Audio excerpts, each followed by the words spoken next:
There we go. I think that's, I don't see my little red record button. Do you guys see it? Yeah? Okay, good. Do you also see my, front page? Okay, great. Do you also see the planning for success? Yes. I do. All right. So without further ado, I'm going to introduce myself. I'm Jen Berger. For those folks on this call who don't yet know me, my title is Director of Career Development for Eastern New York. That means I wear a whole ton of hats, one of them being education. I am thrilled to have on this call, we've got new agents, we've got super experienced agents, we've got managers, we've got Mark Ray, who is our guru for the Syracuse, Central New York, Northern New York region. Mark, thank you so much for attending, as long as you can hop in here. I do appreciate it. So like I said, Al Peachy did have a conflict. He is going to jump in as soon as he is able.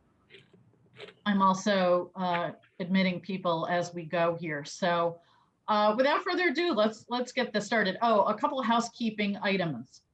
If everybody could keep themselves muted, it just cuts down on the background noise, and I would really appreciate that. Everyone will be emailed these slides after this presentation. There is a ton of information here, and there's a lot of words on all of the slides. These slides actually came from corporate out of Pittsburgh. So we'll talk a little bit more about some New York specific things as we go, but I just want to let everybody know it is being recorded. It will be uploaded to the Howard Hanna Education YouTube channel. And let's see, you'll get PowerPoints. I also have a whole bunch of other handouts for folks.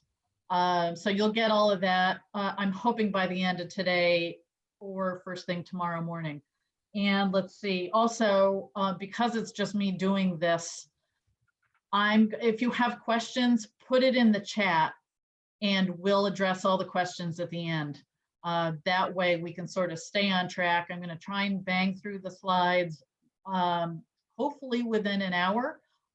We planned for 2 hours, but I really feel that we can probably by an hour and a half, we can get through all of the slides plus the Q&A. If you really feel like you got to jump in and add something, just unmute yourself and jump in. So let's get started. Real estate business planning. Everybody needs a roadmap to succeed in the next year, like every other year. So you know, now is a great time to do it. Let's see, my slides are freezing here. So real estate business planning, you got to be in control of your own business. There's goals that we should all have, which are different from wishes. We should also all have wishes, but the goals, you know, what's the difference between a goal? A goal is written, measurable, attainable, realistic, and on a timeline. So a wish, that's something, you know, I wish I had $1 million the next time my doorbell rang. I wish I had a house in Hawaii. Those are great things. Wishes are great, but goals are where it's at as far as business planning goes. And in order to have set goals, you need to write them down. And, you know, I always say with the new agent classes, you know, don't put in your business plan, oh, I'm going to do open houses. You got to be a little more specific than that. You need to say, I'm going to do 8 open houses every month in my first 6 months or whatever. So you've got a specific number and a timeline. So you need to be in control of your own business really to be successful. I'm trying to figure out which is better to click through the slides here. There we go. So learn from your past. Now is a great time towards the end of 2020 to take an hour or two, because it could be, if you've been in the business a long time, to go through the past year. So we're in the 4th quarter of 2020. take the time to analyze the business that you've done in the last year. Learn from your mistakes. What could you have done differently? Also, what is it? Is there something that you would like to do differently or add to possibly your business plan? I'm hoping everybody on this call every year has a written business plan for the coming year. Hope so. It's the only way you're going to be successful. Sadly, most real estate agents do not ever write anything down as far as planning. And it's a recipe for disaster. You're just not going to be successful unless you have something in writing. So learn from the past, take time to go over your plan of what you had done for 2020. So what is it that you do want for 2021? Think about the why. Why do you want that? And how are you going to get it? And that's sort of an overview to be able to think, all right, holistically, in 2021, what do I want to accomplish in my business? What do I want to accomplish in my personal life? We realtors are not 9-to-5ers. It's a 24/7 gig, whether we want it to be or not. So you need to sort of think holistically about that. Yes, I have a plan for my business. I also need a plan for my personal life. I need a plan for my family. I need to plan taking time off for myself. So those are things that everybody's going to pull out their calendars and start working on now for 2021.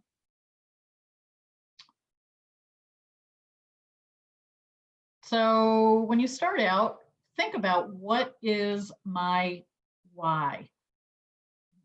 Why are we all in real estate? It's not for the money. It couldn't be. Everybody, all these TV shows, my kids think, oh, Mom, I'm going to get into real estate because I'm going to go down to Manhattan and sell, $1 million houses in a half hour, just like that. I'm like, that's not real. There's no reality in reality TV. You need to know what your why is. Why do we get up and go out and slay the dragons every day? Really think about that and write it down. I mean, what is your why? Your why could be putting your kids through college. It could be having your kids in private school. It could be building an addition to put an in-law apartment on your home because your mom is aging. So many of us, my mom's almost 92. My youngest son is 20. Talk about the sandwich generation. I am it. It's exhausting. So you need to know, why are we doing this? Is it to save for a Hawaiian vacation? Is it to save to buy a second home in Florida? Do you want to leave a legacy? And we'll talk about that in a little bit. But everybody needs to have a feel-good account. And the definition in my mind's eye is a feel-good account is, how much money do you need in the bank, in a savings account, so that you get a good night's sleep? So you don't feel like, oh, I hope my furnace doesn't go, or oh, I hope my hot water tank's 25 years old. It's only a matter of days. Oh, I know I need a new roof. Those things that may keep you up at night. How much money would you need to put in the bank so that you had a good night's sleep? That's sort of a good way to look at what a feel-good account, and everybody's number is going to be different, and that's okay. But think about that, about how much money do I need sort of as a cushion? And I know, a financial planner will say one thing, an attorney will say another thing. This is all about you. There's no cookie cutter for everybody. Oh, my clicker's freezing. There we go. So in order to start all of this, you really need to know your numbers. And it always cracks me up that realtors are the worst at simple math of any humans I know. Everybody needs to know their numbers so few realtors do know their numbers. That's stereotyping. I can say it because I'm one of them. I'm one of them. Good to see you, Joe. You know, how many realtors I do every month, the personal bests. So I look at everybody's numbers in the capital region every month. And it always amazes me how few realtors know how much business they do. What are your numbers? You need to take every one of those pennies and hold them captive, but you need to know your numbers, and very few realtors do. But I think that if everybody took the time to know what you've done, you have sort of a basis for going forward. But again, most realtors don't. So know your numbers and know the numbers you need to hit for you. You know, we're all independent contractors. So nobody's going to say, you know what, Janet, you need to not sit at your kitchen table in your pajamas. It's 2 o'clock in the afternoon. Nobody's going to do that. So Janet's number may be different from Joe's number, which is going to be different from Mark's number, and that's all okay. But you do need to know what your plan is, and we will dive into this. So, you know, knowing your numbers, the appointments that you need to go on, and the conversion rates of you know, where you're at. I mean, if you're going on 20 listing appointments and getting none, you need to sit with your manager and do a little role play to say, how come I'm not closing these appointments? What do I need to shift? But if you don't know that you've gone on 20 appointments and you don't know that you've gotten 0 listings, you don't know what to fix. So again, you need to look at what you've done and see where you want to go moving forward. So here's just a sort of crazy breakdown. Know your numbers. So do you know the average sale price in your area for 2020? Joe Cardinal, shake your head, yes or no. Do you know your average sale price in like Saratoga County? About. Okay. So you got to know your average commission. And again, that's something that surprisingly a lot of agents don't keep track of. You may be surprised to say, you know, I'm doing all this work. How come I'm not making any money? Look at what you're charging. I'm not going to dive into commissions at all, but I will say that there is a lot of numbers between one whole number and another whole number. There's lots of halves and 3/4 and 7/8. That's all. Pardon, Joe? Yeah. So your listing conversion rate, like I said before, you need to know the number of listing appointments you've been on. How many of those listings did you get? You need to know that, because if it's really out of whack, you need to go to your manager and say, I must be doing something wrong, or I need to work on my closing skills or something. But if you don't look at these numbers, you're never going to know that. You know, what's your average open house visitors per open house? Again, you can pull that information in, but it takes a little bit of time. And again, what's your open house conversion rate? It's a big one. What's your online lead conversion rate? How many of us are spending how much money for internet leads? You need to look at the dollars you're spending, and you need to know where your business is coming from so you can track it. And Jen, just for those that may not know, that might be new-ish, just to let them know that they can go to their manager and they can go ahead, they have that on them in Retain Now, a program called Retain Now, and they can get their conversion rate, their average sale price, and all that. It's a great place to start. So if you don't know that your manager has access to it, go see them and say, look me up on Retain Now and give me my stats, and that'll give them a wealth of information to start with. How does it know conversion rate? Mark, does Retain Now have conversion rate? Yeah, right up there. Absolutely. Tells you your conversion rate. What is the conversion rate based on? Because I don't know how I would know how many listing appointments I've been on, you know? Well, What is conversion No, rate? it doesn't do the conversion rate, I'm sorry, but it does a lot of other things. Like it'll say that you've got a 42% listing to sale, 42% of your listing sell, or 80% of your listing sell. What's your average sale price? It'll tell you your average sale price. It'll tell you a lot of these numbers to start with, is what I'm saying is it'll get you Okay. started right like that. And you have it, it's rolling and it's ongoing. You That's just what I'm had me a talking little worried when it knew my conversion rate. No, just, but it's a great point to know what your conversion rate is.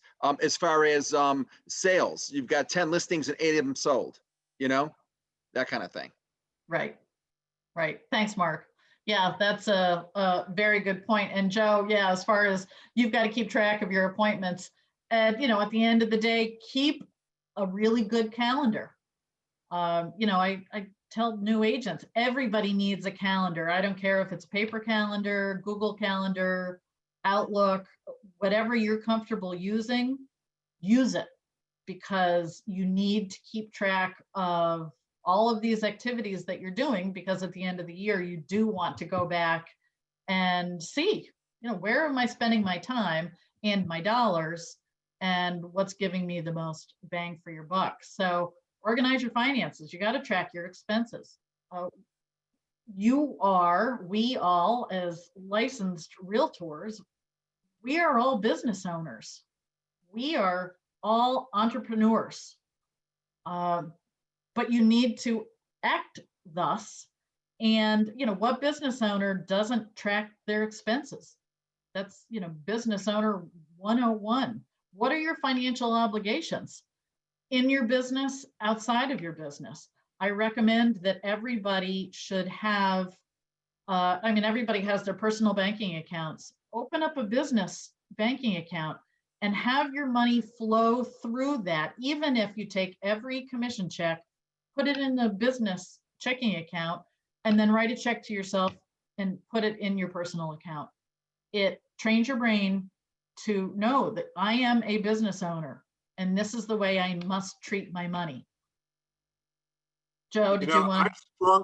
I strongly suggest you set up an S Corp, at least consider it. I really do. Well, and that's, yep. And, talk to your attorney. That's not for somebody who's starting out or maybe a year in the business, but yeah, talk to your attorney, talk to a good tax person. And, if you're new to the game, ask someone who's seasoned in your office. Say, who does your taxes? It's worth every penny to get a good tax preparer who is familiar with real estate. And again, everybody's going to have a different scenario, but how much do you have to earn to meet your income goals and cover your expenses? These are basic information that you need to have. We have at Howard Hanna, at everybody's disposal, Engage CRM. I think everybody uses something. I'm not saying that this is the be all and end all, but I think everybody should use some form of CRM. This one just happens to be free to Howard Hanna agents. I will talk about several different Howard Hanna tools, but I'm also a firm believer in, if you're not tech savvy, if you're not tools oriented, there's a more low tech way to get it done. I know a lot of people use Sharper Agent, they use the Buffini CRM, whatever works for you, stick to it. Howard Hanna just happens to have a free Engage CRM that you can use. It's a great way to keep yourself organized. Oh, my slides are sticking again. Must be the lack of humidity in the air. So, as we all know, appointments are our primary focus for business planning. That's the crux of where your business comes from. So, you know what? Without appointments, nothing's going to happen. Yes, you can sit on phone duty and hope that it rings. You can do an open house and hope that somebody shows up. But these appointments are critical. So many people get into this business thinking that they have the magic silver bullet. I've written a computer program and I don't have to do any of these easy tasks because I've figured it out. I'm like, no, you haven't. There's nothing to figure out. You've got to slog through doing the daily activities to generate the business. There is no magic pill. There is no silver bullet. Believe me, I've checked, I've looked, it does not exist. Like Al always says, this business is not hard, but you do have to do it every day. So again, we will dive a little bit deeper into this as far as how many appointments are needed for certain dollar amounts. So developing a strategy. You may have a number in mind, and your number may be, I want to do X number of transactions. It doesn't have to be a dollar figure. And sit with your manager, who should be meeting with you one-on-one for goal setting and business planning for 2021. If they haven't yet, please be sure to reach out to them and say, hey, I sat through this class. I've got all this information. I need some help to make it my own. So 7 components of a real estate business plan. First and foremost, please put something in writing. It always cracks me up when these agents come in for a business planning meeting and they ask for a pen and a piece of paper. Okay, you need to write things down. You need to have a plan. I also do know that I have brand new agents who are getting hung up on their own mission statement. And I'm like, stop. It's okay. Your mission statement, you can adopt the Howard Hanna mission statement. Don't get hung up on saying, I have to have a mission statement before I can start my real estate career. So no, but think about it and reread the Howard Hanna mission statement because I think it is important. And don't forget that we are here to serve our clients. And I'll hop on my soapbox for just one quick minute and have everybody remember, especially in this age of social media, we can never separate ourselves from our license. And I know we're all a bunch of type A personalities with very strong opinions, but just be very careful about what you post on social media because whoever side you're on, you're equally having people completely disengage with you because of your strong opinions. So just be aware that you can never separate yourself from your license. Refrain from putting the bumper sticker on your car. Refrain from blasting a politician on social media because you will be alienating at best half of the potential clients and customers out there. Not to mention you might be doing a disservice to your license. Anyway, climbing down off my soapbox. Who's done a SWOT analysis ever? It's Is that like that book thing? No, we're gonna dive into it a little bit. It's basically knowing what your strengths and weaknesses are, internal and external. And again, I'm going to give you all sorts of extra goodies to work on outside of this class. But isn't there like a book, Strengths or something, where you do an analysis? Is that what that is? And I'll dive into the different categories of it. And yeah, I mean, if you Google SWOT analysis, you can get all sorts of, some are free, some you have to pay for. But it's basically looking at yourself and how you work. And after this, I'm just going to drip on a couple of these things and we'll dive into the SWOT a little bit more. You need to have the specific goals, whatever those are, whether it's, putting your kid through private school or saving for the trip to Disney or buying that second house in Florida, whatever it is. Determine the specific strategies. You need a time frame, target audience, define your audience and market to that group of people who you want to engage with. Systems and processes, I think that that is huge. If you, and you know, I heard a story of a newer agent who met someone to show home to, but before she would, she asked them to send her a copy of their driver's license. And I'm like, and she couldn't understand, like, why is that a problem? I said, it's not a problem as long as you ask for a copy of a driver's license every single time you show a house, even if you're showing it to your mother, your sister, your brother. If that's going to be how you run your business, that's fine, but you can't do it for some people who, oh, they look sketchy, I need a copy of their driver's license. And, oh, this is my sister, I know her, so I don't need a copy of her driver's license.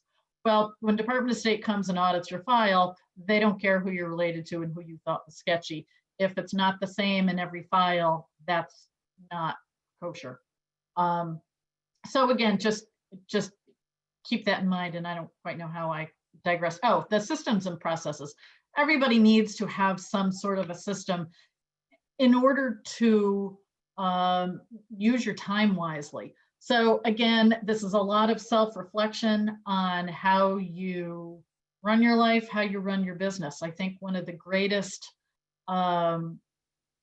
ideas that we can do about time management, because a lot of people are like, I am so busy, but I don't have the production to back up the busy. Take 24 hours and write down what you're doing in every 15-minute time block. You may be surprised at how much time you're spending on social media or how much time you're watching TV. And I'm not saying that that stuff is bad, but just be very mindful of the amount of time you're spending on those activities. So again, it's an activity that you can sort of look and see how you are using your time. So systems and processes are key. So Joe, here is sort of an overview of what a SWOT analysis is: knowing who you are and what you're up against. Strengths, weaknesses, opportunities, and threats. It dives in even deeper here to sort of help you. And like I said, everybody will get a copy of this so you can sort of see, you know, your strengths, your education, your experience, and not just your experience in real estate, but your life experience, other jobs you may have had that have given you a skill set that is helping you with real estate. You know, market share in your area, those are all strengths. And think about your weaknesses. I'm not a good time manager. I'm not good at planning. I don't have a whole lot of direction. I don't even have a database. You know, those are weaknesses that can be worked on to turn them into strengths. Again, you've got opportunities out there, and everybody's strengths, weaknesses, opportunities, and threats, well, the threats are sort of universal, but they're all going to be different and tailored to each different individual. So you might want to just take some time and get your brain start to thinking about these different topics and what you can do to improve on some weaknesses. And I mean, the threats, economic factors, low inventory, industry changes, those things we really don't have control over. But you know, how do we handle those things? What word tracks do we have to talk about those threats to our clients and to our customers? I think everybody needs to be a local expert about the news, because you think a consumer is hearing all sorts of national bad news when locally your economy may be booming. So you need to know that so that you can impart that message out to people. So yeah, it takes a lot of work. If it was easy, everybody would be doing it. So you as an agent, what is your value proposition? What sets you apart from other agents? I mean, most people know at least 5 or 6 realtors, just as a matter of course. What makes you different? I know Joe Cardinal, I talk about him all the time in Fast Start because he is the agent who answers his phone no matter what. No matter what. He doesn't care if it's a block number calling him, if it's somebody trying to sell him something. He answers his phone. I know this because he sat in one of my classes and was up and down probably 20 times answering his phone. That's his thing, and it has worked very well for him. Right, Joe? Just nod your head, yes. So what does set Absolutely.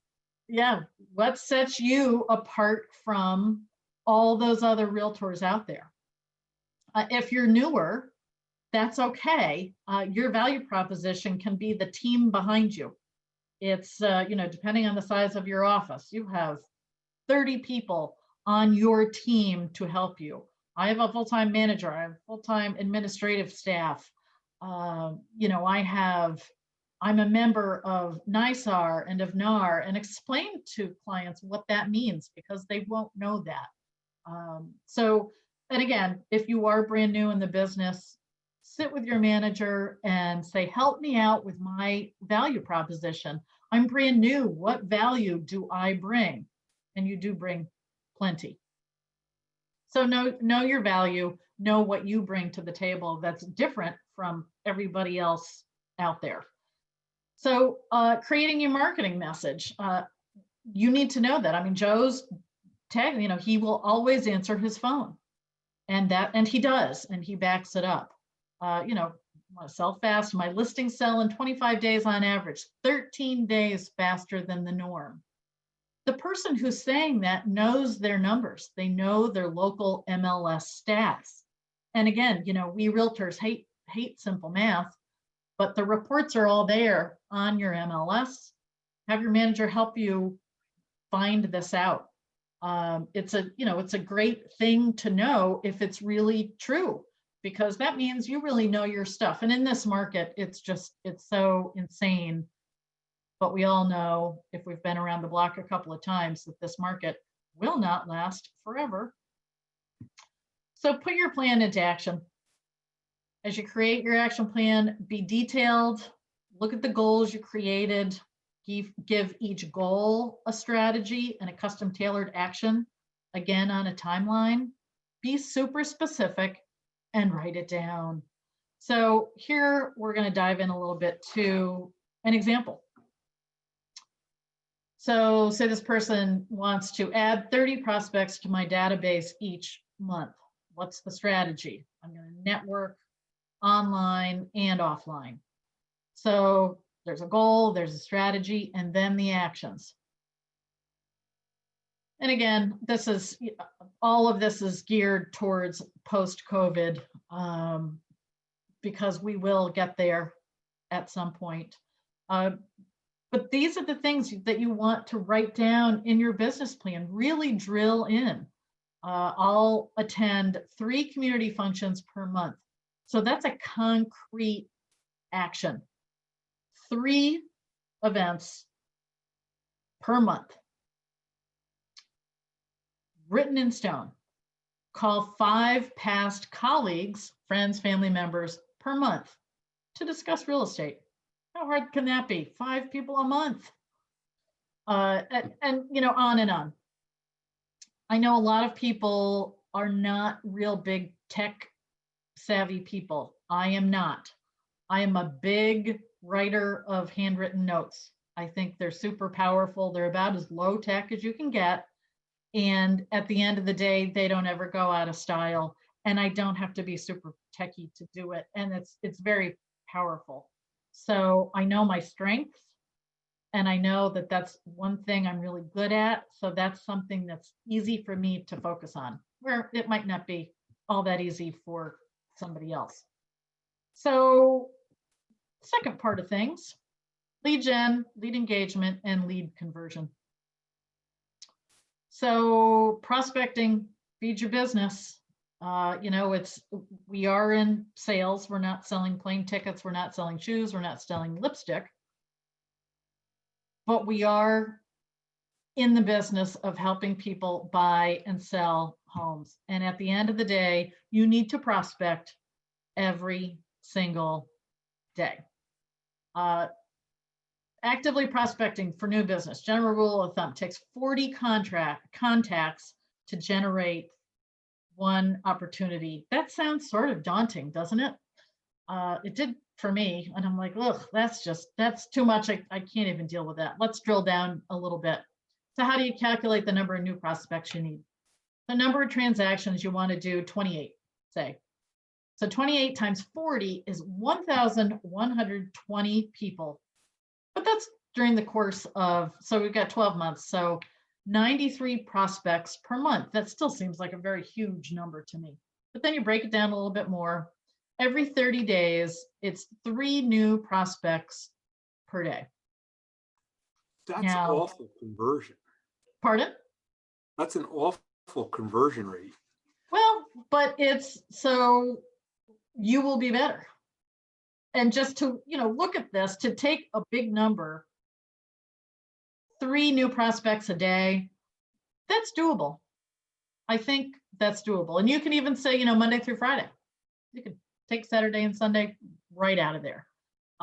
3 new prospects a day. It's the proverbial, how do you eat an elephant? One bite at a time. So you do, pick a big scary number or pick a big scary number of units that you want to do, and then whittle it down to the daily activity that you need to do to get there. Focus on generating seller listing leads, because at the end of the day, we know, you list to last. It's, when you get a listing, you then have the sign in the ground, and that's like the best advertising possible. Each listing's a lead generator. Each listing gives you a new neighborhood to farm. They give you an excuse to reach out to other people in the neighborhood. Listings are where it's at. And the goal that's on their listings should be 65% of your business. You always want to have a balance in your business. Some people say 50-50 listings versus buyers, but honestly, listings are where it's at. And I think everybody knows that. When you're new, listings are harder to come by, buyers are much easier. But your goal is to have a balanced business between listings and buyers. So to gain buyers and sellers from listed properties, you market the properties in 3 stages. So,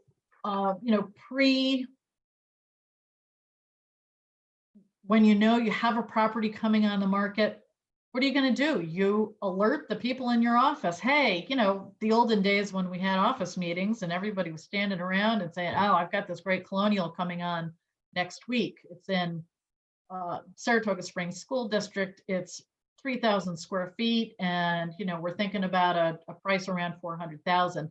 Let me know if you have anybody interested. We all do that. And then you start to prospect in that neighborhood, the whole 5-5-10 rule. So you've got your house, you're going to market to the 5 on the left, the 5 on the right, and the 10 across the street. Do the same thing for every single listing you have. So when you do take the listing, you've got your whole marketing plan in place, whatever that looks like for you. And then post when the house is sold. Follow up with those you communicated with earlier, and keep that pipeline full. Prospecting is that activity you have to do every day. A lot of people on this call know I am a big Buffini user promoter. I'm a facilitator, and that's basically the crux of his training is you have to prospect every single day. You won't spend the majority of your day prospecting. That's the customer service end of things. But you cannot ever lose sight of the prospecting. Otherwise, everything will close and then you will have nothing left. So you'll have to start all over again. So audience message. And this is, you can label this however you want. For people who you've either met or you have not yet met. Or you can say, so the people you've met, you can drill down even further to say, well, of those people who I've met, I'm going to rate them either A, B, C, whatever. And you're going to always focus most on those a people. So, the people who you've already met are past clients. If you're new to the business, you don't have any past clients yet, you still know people, look at your phone, go through your contacts, who are the people who would answer your call if you actually called them. Those, this hunk of metal is actually used as a phone, believe it or not. You can actually call people and talk to them on it instead of text or email or use it as the internet. So, the met people are those past clients or people who already know you, your inner circle. Everybody should still be doing open houses because that is truly another low-tech way of that's where it's at to get those prospects into a pipeline so that you can start reaching out to them. Joe, I'm going to pick on you again and tell another story about you. Joe is great about, he gets somebody in an open house, gets their cell phone number, he'll text them, say, thanks for coming to the open house. And then every 3 weeks, he texts them again to say, hey, it's a beautiful sunny day. I hope you're enjoying the day. 3 weeks go by. Now, crickets, he's not hearing anything from these people. But every 3 weeks, he's going to send them a text, say, hope you're enjoying the first snowfall. Just so you know, the time to grieve, your assessment is next week, whatever, something. Sometimes, a lot of times, having nothing to do with real estate, but it's a touch. Happy 4th of July. Yep, happy 4th of July, happy Labor Day. Sends them a picture of all the canned goods that he's donating to a food pantry. Whatever it is, but he does not stop making that touch, even though there's been crickets all along. Now, if somebody says, cease and desist, take me off your list, you got to do that. But more often than not, crickets, crickets, crickets, crickets, crickets. 8 months later, he gets a text out of the blue. Hi, Joe, we're ready to buy. When can we meet? I actually, for my first open house, I remember doing it for Jen. This year, I got a text from that client, nothing in the past, but had him on my home action and reached back out to me and bought a house this year. And we had one client through that open house. There's only one. And there you go. And so I think the name of the game is don't give up. Don't, this is not a business of things happening lickety split. Even in this crazy market, you still have to do the steady Eddie, stay in front of these people who you have come in contact with, because everybody's has lives. Everyone is super busy. Everybody has sick dogs, sick kids, sick 92-year-old mothers, whatever. Everybody's got stuff. But when they're ready, whose name is going to pop up in their mind first? And that's who you need to be. And that's, with Joe has a system. He's very systematic in how he does this. Texting is super hands-off. He doesn't expect people to respond. It's just a nice way to stay top of mind with somebody who he's already met. It works, but you got to be patient and don't give up. I think that the scientific average is 12 touches before somebody may surface. 12. Most people give up after 2 or 3. So, keep that in mind for a way to easily make a touch with people. And so, the not mets, those are the people who, if you have a neighborhood that you farm, farming in my mind's eye is not a quarterly newsletter. I think an active farm, you need to touch those people in one way, shape, or form at least 7 times a year. FSBOs and expireds are still a thing. I know we've been very curtailed because of COVID, but someday that will go away.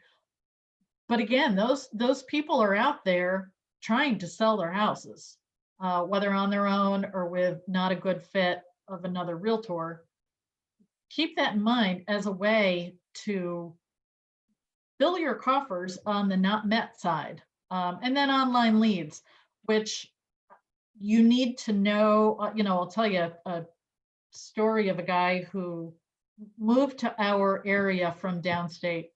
He was actually a broker owner of a franchise of a real estate office that will not be named.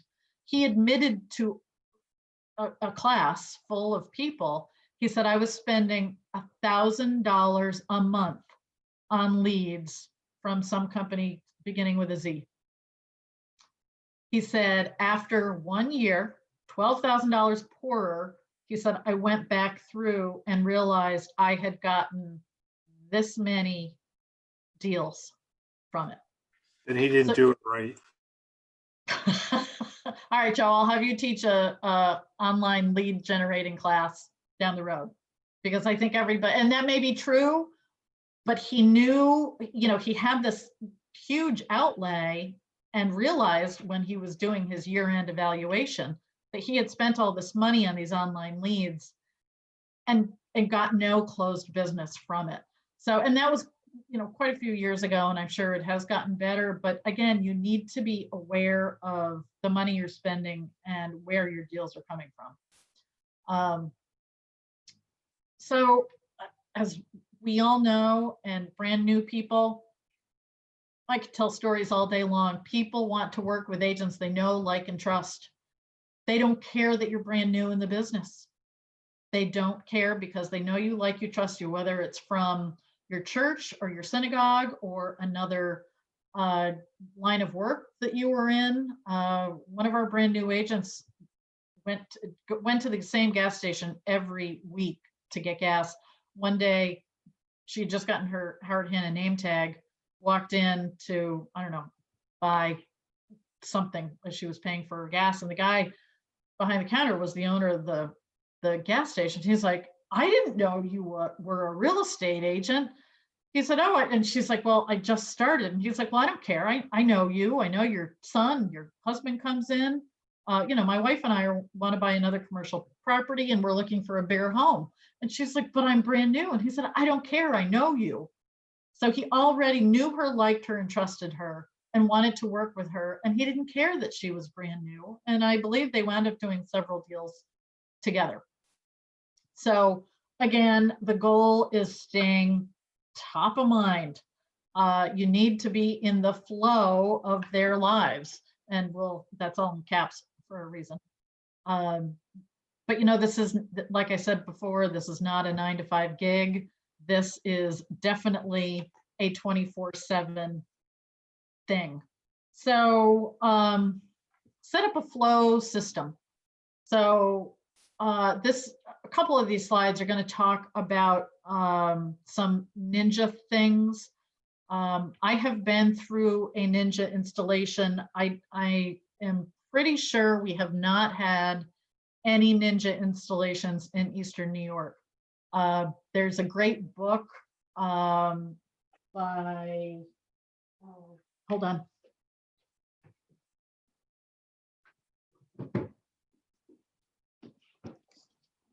Pays to work in your home office. Ninja Selling, Larry Kendall, who was the guy who started Ninja.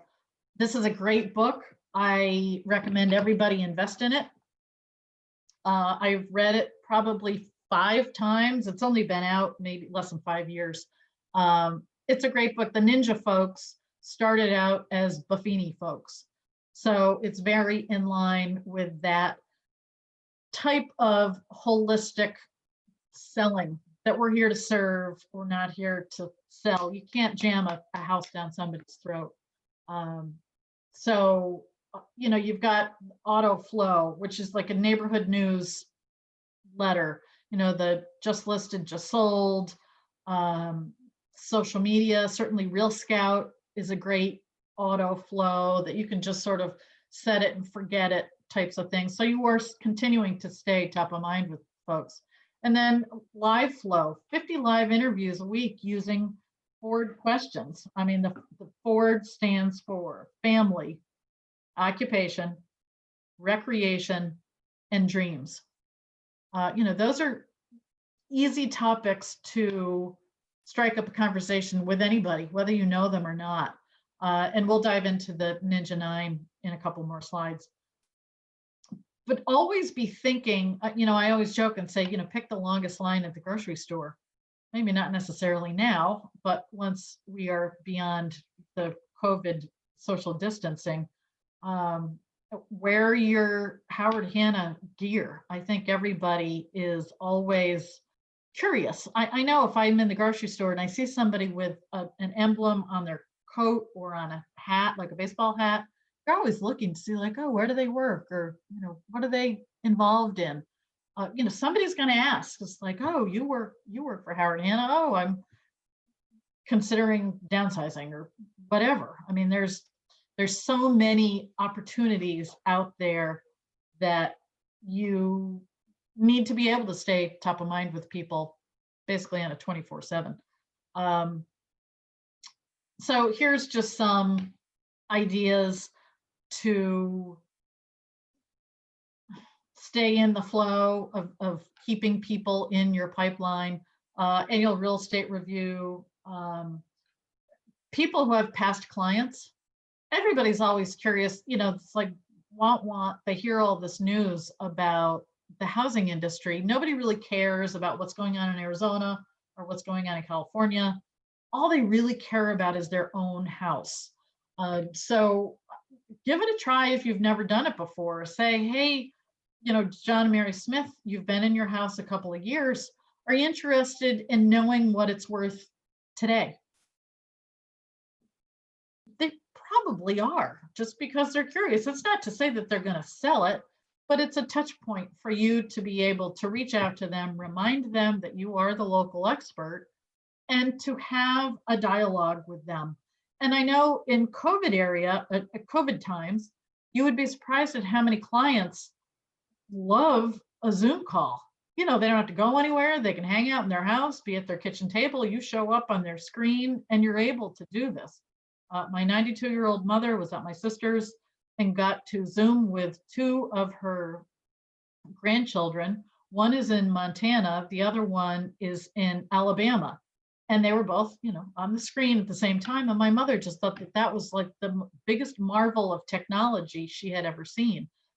A lot of our former clients and customers don't use this medium all the time. So it can be novel to some people. So don't discount the fact that, well, I can't go and meet somebody for lunch. That's okay. There's other ways to get creative with it. I think the Houseversary cards are a great thing. Again, you can make it low tech, do a handwritten card, or you can do it online. I know through our Engage, our CRM, you're able to send out Houseversary notifications. Any sort of neighborhood newsletter. There's all sorts of online options you can use. There's free ones that we offer. I know some people make their own, have third-party companies help them. There's so many ways to get there, but it is a good idea. I think people like to see them. People like to get the calendars at this time, the holiday cards, Thanksgiving pie giveaways. There's all client events. There's all sorts of creative ways to stay in touch with people. And that really is, at the end of the day, the name of the game. And again, this is for the not met group. I mean, farming, we have the door hangers. There's, you can do a Facebook Live event if you're a big Facebook user. Give it a whirl. This whole, the first time I did a class like this in March, I was petrified. And now it's like second nature. It's like, all right, I could be talking to Joe, I could be talking to Sharon, I could be talking to Mark, or I could be talking to 500 people, and it doesn't really matter. So get comfortable with a couple of these ideas and start using them in your business plan for 2021. And again, consistency is the key. You have to be consistent with prospecting. It is truly the name of this game. You have to every day be doing it, because if you don't, then your pipeline dries up and you got to start all over again, and it's just no fun. Put it in your calendar in pen. Put it in big, bold, black letters, prospecting from 9 to 10. And if that means making 3 phone calls, writing 3 notes, whatever that means for you, you have to do that. You absolutely positively have to do the prospecting every single day without fail. Everything else will work around it. So I'm going to just plug a couple of the tools right quick. Tools to manage your business that Howard Hanna offers, open to close. You know, who's used it? It's a great platform, captures everybody, their contact information, automatically sends them a thank you email. Real Scout, again, another fabulous tool. I know Joe, that's one of Joe's favorites. It's fabulous artificial intelligence that is very engaging to folks. And don't just save it for people who you're actively working with. I think everybody would love to see what Real Scout's all about. So, you know, don't hide it under a bushel, share it with everybody. I have about presentations. 1,400 people in Real Scout right now. Pardon, Joe? I have about 1,400 people in Real Scout right now. Well, there you go. That's very doable, very manageable, right, Joe? Yeah. I mean, a lot of them have bought, or a lot of, you know, but what I do is try to zone it in around where they bought, so they don't get a lot of hits. But, you know, when something in their neighborhood comes up, they get it, you know. Yeah, so there's somebody who's got just tons and tons of people, and it's still manageable. Hanna Presentations, if you have not checked out Hanna Presentations recently, go back on your dashboard and take a peek at it. There's all sorts of cool things you can do with it, not just a CMA. You can use it for buyers. You can use it to promote yourself. There's all sorts of different aspects to Hanna Presentations that are now there. Engage CRM. Like I said before, everybody needs something to keep them organized and on task. It just happens to be free for Howard Hanna agents. I'm not saying you have to absolutely positively use it. I know a lot of people still use a paper calendar and keep notes on index cards. And if that works for you, keep doing what works for you. If you haven't taken a peek at, or if it's been a while since you've looked at Engage, you may want to take a second look at it now. It's much more robust than it was when it was first rolled out. If it's something you want to stick your toe in and start doing, we've got all sorts of training on the Howard Hanna Education YouTube channel. And don't feel daunted with the task at hand. Take it on face value right now and put in just a couple of people a day, if that's what you're most comfortable with, and give it a try, play around with it. It's much more robust now than it was when it was first rolled out. And this is just a sample of what the dashboard looks like. You know, time management is crucial in our business. And I think that this is sort of a good rule of thumb. In the morning, work on your business. That's when you're going to be doing your prospecting. That's when you're going to be returning your emails, when you're going to be writing your handwritten notes. The afternoon, work in your business. That's where you're putting out the fires. You're going to the inspections. You're, you know, dealing with talking sellers off the ledge. And that's going to be where the majority of your time is spent. But it's super important to take time out. And the morning, I think, is always a good time to do the administrative part and the prospecting part of your business. So here we go, 80-20 rule. And I think this is great. We spend 80% of our time in 20% of our house. Think about that. I now don't have a very large house, but even still, absolutely, we spend 80% of the time, and probably 30% of the house, because the house isn't that big. 80% of the commissions are earned by 20% of the realtors. That's not surprising at all. That's just the law of business, the law of anything. 80% of everything is done usually by 20% of people. 80% of our income comes from 20% of our activities. So what do you do with that? Low tech, get out a piece of paper, draw a line down the middle. On the left side, write down all the real estate activities you love to do that really get you jazzed up, that you get excited about. On the right side, write down all of those activities that you just hate to do. And look at that list and say, all right, the activities on the right that I hate to do, maybe it would be better if I paid someone to do those activities I don't like doing and concentrate more of my time on those activities I do like doing. Think about it. You may say, well, I can't afford an assistant.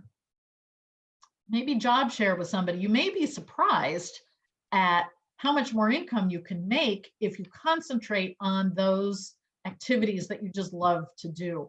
And again, you may be surprised doing that activity of writing down what you do in a day or two every 15 minutes at a time. You may be surprised at how much of your time as a realtor is spent doing paperwork that's not making you money. So really look at that and say, maybe I should look into sharing an admin or paying somebody something a couple of hours a week to maybe take some of this off of my plate. So again, what are the vital few that will give me the greatest results? You really want to, as a happy realtor, spend time doing the activities that you love to do. If you love working with investors, then get more into that. You love working new construction. Talk to your manager about breaking into that. Really look and see what it is that makes you happy doing this job the most, and really do some soul searching and say, oh my gosh, I hate doing paperwork. I'm not good at handwriting notes. I know I'm supposed to, but is it bad if I have an admin person do my handwritten notes for me? I don't know. I don't think so. If it's something that you really hate, but you think is good for your business, maybe you should look into that. So I know another slide in the past talked about the Ninja 9. And again, it addresses this in the Ninja Selling book. These are, again, activities that you want to do daily. Gratitudes, every day, everybody should be doing them. And I think an easy way to do that is pick 5. You get up in the morning, you're in your car, whatever, you're drinking your cup of coffee first thing in the morning, you're taking your morning walk, whatever it is, come up with 5 things that you're thankful for. Some days it may be my car started, my roof didn't leak, my hot water tank still hasn't gone, I guess I have my health, and I got food in my fridge. And if that's the best you can come up with, that's okay. And those gratitudes are going to change depending on the day, but it's a good exercise to train your brain. So make the time to do it. Show up, time block, stay as much as you can on your agenda. And I get it. You have something on your calendar, and then your phone starts blowing up because somebody's septic inspection went so bad and the whole thing broke and it's just a mess. You never know. Something always comes up, but try and time block, try and stay on schedule as much as really possible. Writing the 2 notes a day. Again, it's a habit. That's a great habit to form. Think about the last time you got a handwritten note. How good did that feel? Send out holiday cards. Today's the first day of Hanukkah, I believe. Anything that makes you feel good that you know would make somebody on the other end feel good is worth taking the time to do. Schedule 2 live real estate reviews, and live could be a Zoom call. It doesn't have to be face-to-face. 50 live interviews a week. Woo, that sounds like a lot. If it sounds like too much, make it be 10. But if you did 10, it would 10 more than probably most every other realtor in your county is doing. And always be updating your database. And your database should not be a static entity. It needs to be a living, breathing entity. This is a great quote. Either you run the day or the day runs you. And again, I think somebody who lives by a very tight calendar will do well. I know the busier I get, the more I get done in a day. And you have to be organized, you have to stay on task, but it is something that you do have to plan for on a daily basis. And if that means, planning your week out a week ahead, great. If you can do that, scheduling in different appointments, you have to use a calendar. Otherwise, nothing worse than forgetting an inspection or forgetting to meet with a brand new client or something. That's just the kiss of death. So, work that calendar and, plan to make a plan. At the end of the day, write something down. I don't care if it's on a blank sheet of paper that you just whipped out of your printer at home or the printer in your office. You have to have a plan, even if it's handwritten. I'm a big believer in a grocery store list. A grocery list is a plan. It's in writing. You got to have it be in writing. I'm going to go to Price Chopper and I'm going to buy these 10 things. I'm not going to deviate from my list. And that's usually the case. I know it's on sale because I've done my homework. I know my numbers, but I always have it in writing. You can't just keep it all in your head. I'm a big one for writing things down so I can get it out of my head so I can actually get a good night's sleep. So I blew through this really quickly. I am really tired of talking. I'm going to stop sharing my screen. Oops, did I do that right? Yeah. And I know that I've got some stuff in the chat. Let's see. Christina Papadopoulos.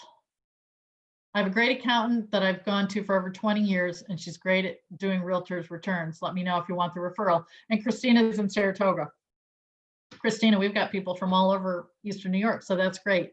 And Patricia says yes to a SWOT analysis. Let's see, Nina, I feel like we should be able to be discretional regarding requesting a copy of their license in a situation we are putting ourselves at risk, showing remote properties have never met before, etc. Asking for, when you pick and choose who you ask that for, it could be a fair housing violation very easily. You can make it a matter of course in your business that you ask everybody, but you do have to treat everyone the same every time.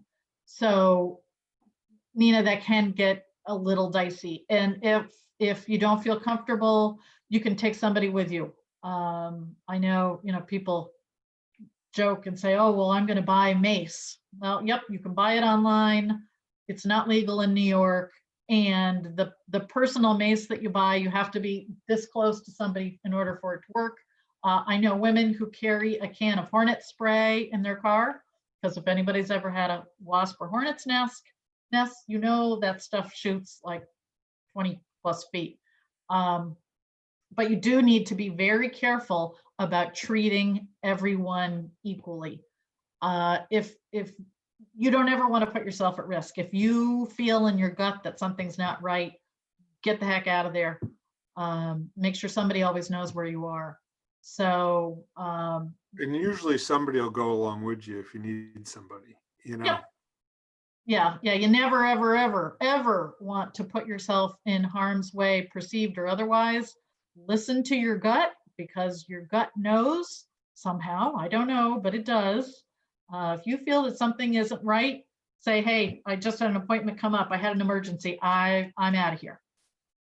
So does anybody else have any questions for me? It's about 2:12 now.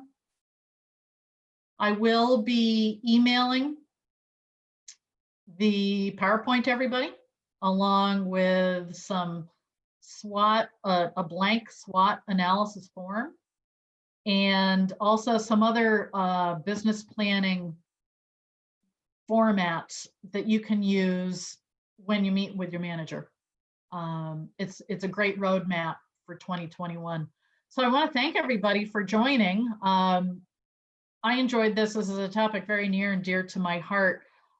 If anybody ever needs help, they want to run something by, they want to be held accountable, oh, I don't know, for activities, let me know. I'm happy to help you out. You know, I'm a Zoom call away for everybody. So again, everybody, thanks so much. Have a happy holiday. Look for my email coming either later today or first thing tomorrow. Thanks again. Thank you.